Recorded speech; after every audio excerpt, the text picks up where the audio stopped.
വീട്ടിൽ നിന്ന് ഇറങ്ങിയില്ല, അപ്പോഴേക്കും തുടങ്ങി ഓണം പിടിക്കാൻ. എന്നാ നാരാട്ടാ, സാധാരണ ഈ സമയത്ത് ബോധം ഉണ്ടായില്ലല്ലോ, ഒന്നും കിട്ടിയില്ലേ? ഇന്നത്തെ ദിവസം കുടിച്ചിട്ടില്ലടാ, ഇന്ന് ഓളുടെ ഓർമ്മ ദിവസാ. ഓ തോട്ടങ്ങി.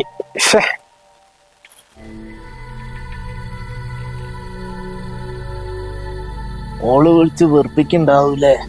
ആ നാരാട്ട, വീട്ടിൽ നിന്ന് ഇറങ്ങിയ തുടങ്ങും ഓളെ വെറുപ്പിക്കല്. ഈ ഭാര്യമാരെല്ലാരും കണക്കാടാ.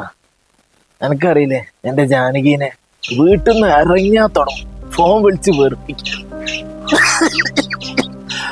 പക്ഷേ അതിനൊക്കെ ഒരു സുഖം ഉണ്ടേനിയടാ.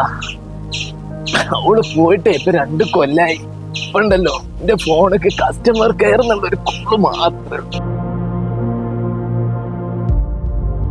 ഭാര്യമാര് നമ്മളെ കൂടെ ഉണ്ടാവുമ്പോഴേ നമുക്ക് അവരുടെ വില മനസ്സിലാവില്ല. അവരില്ലാണ്ടായി നോക്കാം. മോനെ, ഭാര്യ എന്ന് പറയുന്നത് വെറുപ്പിക്കലല്ല, അതൊരു അനുഗ്രഹമാണ്.